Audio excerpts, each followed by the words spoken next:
Hello guys, good morning to all of you. आज हम लोग सेकंड टॉपिक पढ़ेंगे अमाइनो ग्लाइकोसाइड्स, जो हम फार्मा का टॉपिक पढ़ रहे थे। सबसे पहले देखते हैं अमाइनो ग्लाइकोसाइड्स होता है। This is a group of natural and semi synthetic antibiotic which are effective against gram negative.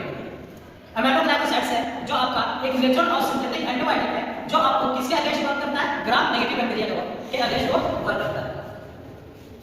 Mechanism of action of amino glycosides drugs, ठीक है। तो इसका मैकेनिज्म क्या है कि जैसे कि ये आपका सेल है, ठीक है, ये आपका सेल है, ये सेल को ग्रोथ करने के लिए इसका जो प्रोटीन सिंथेसिस जो कर रहा है, इसका क्या ये बैक्टीरिया को ग्रोथ करवा रहा है, ठीक है। तो अमाइनो ग्लाइकोसाइड्स जैसे ही हमारा बॉडी में गया, ठीक है, वो जैसे ही जहां पे इन्फेक्शन कॉज किया है, जहां पर सेल और टिश्यू जो इन्फेक्टेड हुआ है, वहां पे ये सेल पे जाकर अमाइनो ग्लाइकोसाइड्स को जाकर वहां पे ऐड करेगा। जैसे ही वो ऐड करेगा तो सबसे पहले इसका जो लेयर है, प्रोटीन वाला जो लेयर है जो सिंथेसिस कर रहा है, उसको सबसे पहले क्या करेगा? खत्म करेगा। जैसे ही ये प्रोटीन सिंथेसिस इसको खत्म कर देगा, इनहिबिट कर देगा, तब आप जाकर ये बैक्टीरिया का हो जाएगा, डेथ हो जाएगा। ये इसका मैकेनिज्म ऑफ एक्शन है। क्या देखिए, they are bactericide, they inhibit bacteria protein synthesis that leads to bacteria.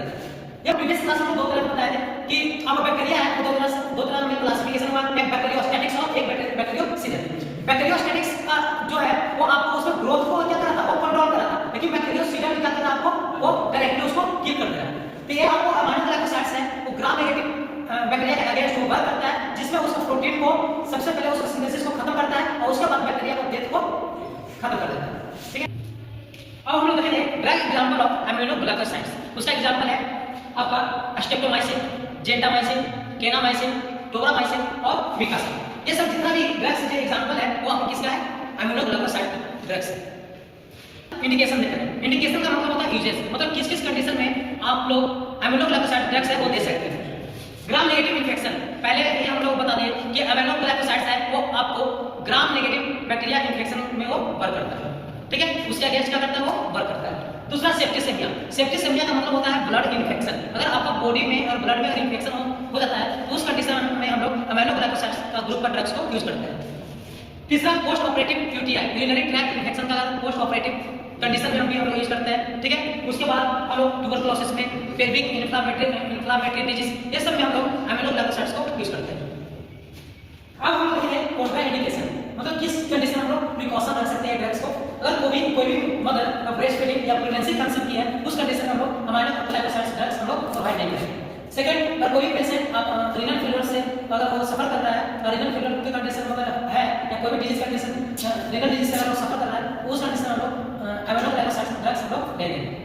अब हम लोग देखेंगे adverse effect of amino glycosides drugs. उसका एडवर्स इफेक्ट हो सकता है ओटोटॉक्सिटी, ठीक है, उसके बाद नेफ्रोटॉक्सिटी, डायरिया। अब हम लोग देख रहे हैं adverse effect of amino glycoside drugs. उसका एडवर्स इफेक्ट क्या हो सकता है? ओटोटॉक्सिटी, नेफ्रोटॉक्सिटी, डायरिया, लिकोपेनिया, हेमोलाइटिक एनीमिया, ये सब जितना भी कंडीशन है वो आपको अमाइनो ग्लाइकोसाइड्स को एडवर्स इफेक्ट हम लोग को देखने को मिल सकता है। अब हम लोग देखेंगे ड्रग इंटरेक्शन कि इसका ड्रग इंटरेक्शन क्या है। They cause additive toxicity used with loop directive drugs, ठीक है। जब हम लोग और लूप डायरेक्टिव ड्रग्स के साथ अगर हम लोग अमाइनो ग्लाइकोसाइड ड्रग्स अगर साथ दे रहे हैं तो उस कंडीशन में टॉक्सिसिटी कॉज कर सकता है। अब हम देखेंगे नर्सिंग रिस्पांसिबिलिटीज कि हम नर्स को रिस्पांसिबिलिटीज क्या है। तो पहला है access the adverse effect such as vertigo and hearing loss. सबसे पहले हम लोग पेशेंट को वर्टिगो और हियरिंग लॉस कंडीशन हम लोग एसेस करेंगे, ठीक है। Second one, monitor renal function, उनका रीनल आउटपुट कितना हो रहा है और यूरिन का आउटपुट कितना हो रहा है, ये सब हम लोग उसको मॉनिटर करेंगे। फिर हम लोग पेशेंट को इंकरेज कर सकते हैं हाइड्रेटेड रहने के लिए। पेशेंट को पर डे फ्लूइड का इंटेक है तो 1.5 लीटर से लेके 3 लीटर तक हम लोग उसको पर डे हम लोग फ्लूइड को इंटेक करने के लिए एडवाइस करेंगे। Thank you. ये रहा हम लोग अमाइनो ग्लाइकोसाइड्स।